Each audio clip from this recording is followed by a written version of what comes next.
बिस्मिल्लाहिर्रहमानिर्रहीम। अस्सलाम वालेकुम। मैं हूं असद और आप देख रहे हैं असद इलेक्ट्रिकल। कुछ टाइम से मैं वर्किंग कर रहा था कि मेंटेनेंस और उसकी टाइप्स के ऊपर वीडियो बनाई जाए, तो एक कमेंट भी आया था हमारे व्यूअर का। तो उन्होंने भी यही कहा कि इलेक्ट्रिकल की मेंटेनेंस की टाइप्स के ऊपर एक वीडियो बनाई जाए। तो आज की वीडियो में मैंने सोचा कि इस टॉपिक को डिस्कस कर लेते हैं। ये इंटरव्यू में भी पूछे जाते हैं इस तरह के क्वेश्चन, और इंटरव्यू में ना भी पूछे जाएँ तो इलेक्ट्रिकल या मेंटेनेंस की फील्ड से ताल्लुक़ रखने वाले हर शख्स को इन चीज़ों की डेफिनेशन और इनका कॉन्सेप्ट जो वो क्लियर होना चाहिए। इससे पहले कि हम इलेक्ट्रिकल मेंटेनेंस की टाइप्स के ऊपर बात करें, सबसे पहले तो हमें समझना होगा कि मेंटेनेंस क्या होती है। मेंटेनेंस हम कहते हैं किसी भी चीज़ को अच्छी कंडीशन में कंटिन्यू रखना। यानी कि सबसे पहले हम इंसान से ही मिसाल ले लेते हैं। मैं एक इंसान हूँ, मेरी मेंटेनेंस क्या होगी कि मैं अपनी सेहत का ख़्याल रखूँ, मैं अपनी ग़िज़ा का ख़्याल रखूँ, और इसी तरह जो चीज़ें मेरे लिए नुकसानदेह मैं उनसे दूर रहूँ। तो इसको आम अल्फाज में हम मेंटेनेंस कह सकते हैं। इसी तरह आपके पास कार है या मोटरसाइकिल है या कोई भी ऐसा इक्विपमेंट है, तो उसकी मेंटेनेंस का मतलब ये होता है कि आप उसको अच्छी कंडीशन में रखें। बस मेंटेनेंस की एक जनरली ये डेफिनेशन है। फिर जब हम बात करेंगे स्पेसिफ़िकली इलेक्ट्रिकल मेंटेनेंस की, तो इलेक्ट्रिकल मेंटेनेंस का मतलब ये होगा कि इलेक्ट्रिकल इक्विपमेंट्स को अच्छी कंडीशन में रखना या उनका जो ऑपरेशन है वो स्मूथ बनाना, हम इसको इलेक्ट्रिकल मेंटेनेंस कहेंगे। अब इलेक्ट्रिकल में कौन कौन से इक्विपमेंट होंगे? इलेक्ट्रिकल में जैसा कि हम जानते हैं कि जो हमारे मेन इक्विपमेंट्स हैं वो क्या क्या हैं। इलेक्ट्रिकल में सिंगल फेज़ और 3 फेज़ मोटर्स हैं, फिर ट्रांसफार्मर्स हैं, जनरेटर्स हैं, LT HT पैनल्स हैं, और UPS और इस तरह के दूसरे इक्विपमेंट्स। फिर इनमें वोल्टेज की कैटेगरी आ जाती है कि ये LV हैं, MV हैं या HV हैं, यानी लो वोल्टेज, मीडियम वोल्टेज और हाई वोल्टेज। तो वोल्टेज के लेवल्स के ऊपर मैं ऑलरेडी पहले वीडियो बना चुका हूँ। एक्स्ट्रा लो वोल्टेज से लेकर एक्स्ट्रा हाई वोल्टेज या अल्ट्रा हाई वोल्टेज तक, उसमें मैंने सारे लेवल डिफ़ाइन किए हैं कि वर्ल्ड वाइड इनकी जो रेंज है वो किस तरह से, मतलब कितने वोल्ट से कितने वोल्ट तक हमारा लो वोल्टेज कहलाता है, फिर मीडियम होता है, फिर हाई होता है, फिर अल्ट्रा हाई, एक्स्ट्रा हाई। इन सारी चीज़ों को मैं डिटेल से उस वीडियो में बयान कर चुका हूँ। वैसे तो मेंटेनेंस की बहुत सारी टाइप्स हैं, लेकिन स्पेसिफ़िकली जो मैं आज बयान करूँगा, जो मेंटेनेंस की दो मेन इम्पॉर्टेंट टाइप्स हैं वो हैं प्रिवेंटिव मेंटेनेंस और करेक्टिव मेंटेनेंस। इसके अलावा कुछ और भी होती हैं, जैसे प्रिडिक्टिव मेंटेनेंस है, कंडीशन बेस्ड मेंटेनेंस है, प्लान मेंटेनेंस है, रिलायबिलिटी मेंटेनेंस है, प्रोएक्टिव मेंटेनेंस है। तो इसको आप बहुत सारे नाम दे सकते हैं, लेकिन जो असल मेंटेनेंस की दो टाइप्स हैं मेन, वो हैं प्रिवेंटिव मेंटेनेंस और करेक्टिव मेंटेनेंस। सबसे पहले हम समझते हैं कि प्रिवेंटिव मेंटेनेंस क्या होती है। तो मेंटेनेंस का तो हमने आपको बता दिया कि किसी भी चीज़ को उसकी अच्छी हालत में रखना हम मेंटेनेंस कहते हैं उसको। प्रिवेंटिव का क्या मतलब है? प्रिवेंट यानी कि प्रिवेंट का मतलब होता है किसी भी चीज़ से रोकना किसी चीज़ को। तो प्रिवेंटिव मेंटेनेंस का क्या मतलब है कि कोई भी फेलियर या फॉल्ट आने से पहले ही उसकी मेंटेनेंस कर देना, ताकि उस फॉल्ट तक हम पहुंच ही ना सकें या उस फॉल्ट का हमें सामना ही ना करना पड़े। मसलन एक आदमी है, वो ओवर स्पीडिंग कर रहा है, गाड़ी बहुत तेज़ चला रहा है, तो आगे चल के उसका रिज़ल्ट क्या हो सकता है? एक्सीडेंट हो सकता है। अब उस एक्सीडेंट की सूरत में इंसानी जान का नुकसान हो सकता है, इक्विपमेंट का यानी गाड़ी का नुकसान हो सकता है, या जहाँ पर उसका एक्सीडेंट होगा वहाँ पर उससे रिलेटेड जो इन्वायरमेंट पे फ़र्क पड़ेगा। तो किसी भी एक्सीडेंट को होने से पहले ही उससे बचाव करने का नाम प्रिवेंटिव मेंटेनेंस है। तो प्रिवेंटिव मेंटेनेंस का क्या मतलब होगा कि कोई भी इलेक्ट्रिकल में हम इसकी मिसाल समझ लेते हैं कि एक मोटर है, वो चल रही है। एक तो होता है कि नॉर्मल कंडीशन में चल रही है, एक होता है उसमें कोई एबनॉर्मल नॉइज़ आ रही है, या उसकी जो केबल्स हैं वो हीट अप हो रही हैं, या उसमें जो है वो वाइब्रेशन हो रही है। तो ये इंडिकेट कर रही होती हैं चीज़ें कि वहाँ पर कोई प्रॉब्लम है। तो बजाय इसके कि हम उसको इग्नोर करके कंटिन्यू उसको ऑपरेशन में रखें, हमें उसको सबसे पहले आइसोलेट करना होता है सिस्टम से, और फिर हमें उसकी रीज़न तलाश करनी होती है कि ये जो प्रॉब्लम आ रहे हैं इसके पीछे क्या रीज़न है, और फिर उसको हमें सही करना होता है। तो इसको हम कहते हैं प्रिवेंटिव मेंटेनेंस, यानी कि कोई भी फॉल्ट या फेलियर आने से पहले ही हम उसको सही कर दें, बजाय इसके कि हम इस चीज़ का वेट करें कि वो एक्सीडेंट हो जाए उसके बाद फिर हम इस पर काम करेंगे। तो प्रिवेंटिव मेंटेनेंस का सिर्फ़ और सिर्फ यही मतलब होता है। इसकी एक और मिसाल मैं आपको दे देता हूँ। आपके घर पे छत है, लेकिन छत में चार दीवारी नहीं है और वहाँ पर बच्चे खेल रहे हैं। तो वहाँ पर क्या हो सकता है कि खेल के दौरान कोई बच्चा छत से नीचे गिर सकता है। तो ऐसी कंडीशन जहाँ पर हमारे पास कोई रिस्क मौजूद हो, उसको हम कहते हैं इंसिडेंट। यानी एक्सीडेंट तो हादसा हो जाने को कहते हैं, और इंसिडेंट हम उसको कहते हैं कि जिसकी वजह से हादसा हो सकता है। अब छत पे अगर चारदीवारी नहीं है तो हो सकता है कि वहाँ से कोई खेलते हुए बच्चा हमारा छत से गिर जाए और एक्सीडेंट हो जाए।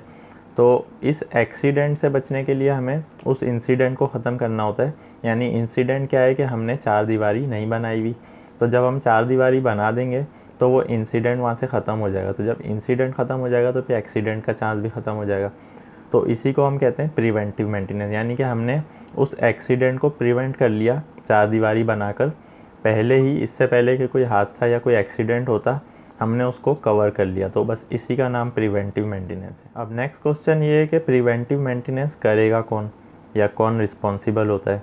तो जाहिर है जो भी स्पेसिफिक फील्ड होगी, चूँकि हम इलेक्ट्रिकल मेंटेनेंस की बात कर रहे हैं यहाँ पर, तो इलेक्ट्रिकल मेंटेनेंस कौन करेगा? Electrically qualified, electrically experienced and trend technician या इंजीनियर करेगा। और ये किसकी सुपरविज़न में होगा? टेक्निकल मैनेजमेंट की सुपरविज़न में। तो टेक्निकल मैनेजमेंट जो होगी वो खुद इलेक्ट्रिकली क्वालिफाइड होगी, उन तमाम रूल्स एंड रेगुलेशन से आगाह होगी, ताकि उनके अंडर में जो है वो क्वालिफाइड और ट्रेंड टेक्नीशियंस और इंजीनियर्स इस प्रिवेंटिव मेंटेनेंस को अंजाम दे सकें। तो प्रिवेंटिव मेंटेनेंस जो है वो एक प्लान्ड मेंटेनेंस होती है, यानी कि हम पहले से ही प्लान करके रखते हैं कि हमें किसी भी इक्विपमेंट की, कोई ट्रांसफार्मर है, कोई मोटर है, कोई जनरेटर है, उसकी प्रिवेंटिव मेंटेनेंस मंथली करनी है, वीकली करनी है, या हम कोई भी उसका एक टाइम शेड्यूल मुकर्रर कर देते हैं, उस टाइम पर हमें वो करना है। तो उससे पहले हमें उसको बंद कर देना होता है और सिस्टम से आइसोलेट कर देना होता है, ताकि हम उसकी प्रॉपरली प्रिवेंटिव मेंटेनेंस कर सकें। अब प्रिवेंटिव मेंटेनेंस में क्या क्या चीज़ें इन्वॉल्व हैं? सबसे पहली चीज़ है इंस्पेक्शन, यानी inspection is the part of preventive maintenance. यानी कोई भी इक्विपमेंट है उसकी इंस्पेक्शन, चाहे वो विजुअल हो, चाहे वो इक्विपमेंट्स के ज़रिए से हो, या जो भी उसका प्रोसीजर है, इंस्पेक्शन ही मेन थिंग होती है। यानी इंस्पेक्शन के दौरान ही अगर कोई चीज़ हमें मिल जाए तो वो हम उसको प्रिवेंट कर सकते हैं। तो सबसे पहली चीज़ तो इंस्पेक्शन है।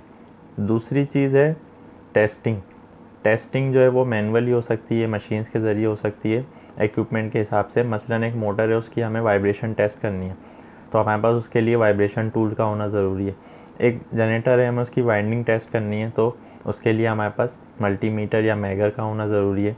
इसी तरह एक ट्रांसफार्मर है या कोई और इक्विपमेंट है, तो प्रिवेंटिव मेंटेनेंस में इंस्पेक्शन शामिल है, टेस्टिंग शामिल है, मॉनिटरिंग शामिल है। मॉनिटरिंग का मतलब ये है कि उस चीज़ के तमाम पैरामीटर्स, तमाम पहलुओं का हम जायज़ा लें, उसको रेगुलर जो है मॉनिटर करें।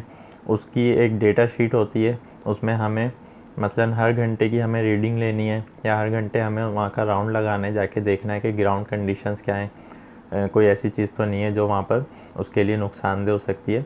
तो ये सब प्रिवेंटिव मेंटेनेंस का हिस्सा है। अच्छा, इसके अलावा फिर प्रिवेंटिव मेंटेनेंस में रिप्लेसमेंट ऑफ पार्ट्स भी आ जाता है। मसलन एक मोटर सही चलती हुई आपने बंद की, आप उसकी इंस्पेक्शन कर रहे थे, आपको कोई चीज़ उसमें ऐसी नज़र आई जो डैमेज होने वाली थी या डैमेज होने के बिल्कुल करीब थी, तो आपने उसको उस वक्त ही रिप्लेस कर दिया, इससे पहले कि आगे चल के वो डैमेज हो और फिर हमारी किसी चीज़ को नुकसान पहुंचाए। तो इसमें मेंटेनेंस में, प्रिवेंटिव मेंटेनेंस में रिप्लेसमेंट भी शामिल होती है एज़ रिक्वायर्ड, अगर हमें रिक्वायर्ड हो। तो ये तो थी हमारी प्रिवेंटिव मेंटेनेंस की डिटेल। अब हम आ जाते हैं करेक्टिव मेंटेनेंस पर। प्रिवेंटिव मेंटेनेंस को शॉर्ट में हम कहते हैं पीएम, और करेक्टिव मेंटेनेंस को सीएम। तो पीएम और सीएम जो है वो हमारी मेंटेनेंस की दो मेन टाइप्स होती हैं।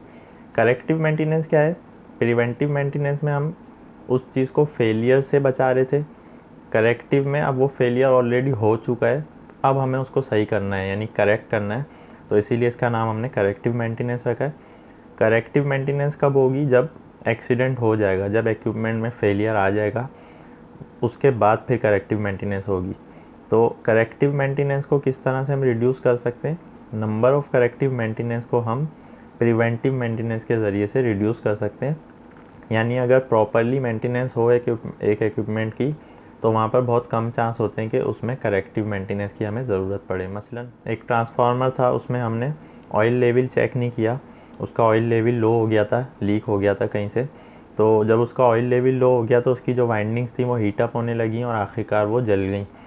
अब जब वो जल गई हैं तो अब तो कुछ नहीं हो सकता, अब करेक्टिव मेंटेनेंस ही होगी, या तो ट्रांसफार्मर रिप्लेस होगा या रीवाइंड होगा। तो इससे हम किस तरह बच सकते थे कि जब ऑयल लीक हुआ था उसको प्रिवेंटिव मेंटेनेंस में ही देखा जाता, इंस्पेक्शन मॉनिटरिंग के दौरान में हमें ये नज़र आ जाता कि वो ऑयल लीक हो रहा है या उसका ऑयल लेवल जो है वो लो हो गया है, तो वहीं पर हम उस फॉल्ट को ख़त्म कर देते सिस्टम से आइसोलेट करने के बाद ट्रांसफार्मर को, तो हमें करेक्टिव मेंटेनेंस की ज़रूरत नहीं पड़ती। तो प्रिवेंटिव मेंटेनेंस अगर प्रॉपरली की जाए तो करेक्टिव मेंटेनेंस की जो नंबर ऑफ़ करेक्टिव मेंटेनेंस है वो रिड्यूस हो जाते हैं, लेकिन जहाँ पर पीएम प्रॉपर ना होती हो वहाँ पर भी सीएम ज़्यादा निकलती है। अक्सर जो कंपनीज़ हैं वो जो प्रिवेंटिव मेंटेनेंस को अवॉइड करती हैं, यानी उनकी कोशिश होती है कि प्रिवेंटिव मेंटेनेंस में ज़्यादा खर्चा नहीं किया जाए, उसके पीछे रीज़न यही होती है कि प्रिवेंटिव मेंटेनेंस के लिए एक तो आपको मैन पावर की ज़्यादा ज़रूरत है, फिर आपको स्पेशल टूल्स चाहिए, फिर आपके पास पार्ट्स होने चाहिए, चूँकि इंस्पेक्शन के दौरान कोई भी चीज़ ऐसी निकलती है आपको चेंज करनी पड़ेगी। तो प्रिवेंटिव मेंटेनेंस कॉस्टली तो है, लेकिन इसका जो फ़ायदा है वो ये है कि करेक्टिव मेंटेनेंस से बचा रही है आपको। तो जब कोई चीज़ फ़ेल हो जाएगी तो फिर उससे डबल वहाँ पर आपका जो है वो एक्सपेंस होगा। तो इस चीज़ को अक्सर लोग अवॉइड कर रहे होते हैं कि पीएम पे वो ज़्यादा ध्यान नहीं देते, लेकिन सीएम की सूरत में उनका ज़्यादा नुकसान हो रहा होता है।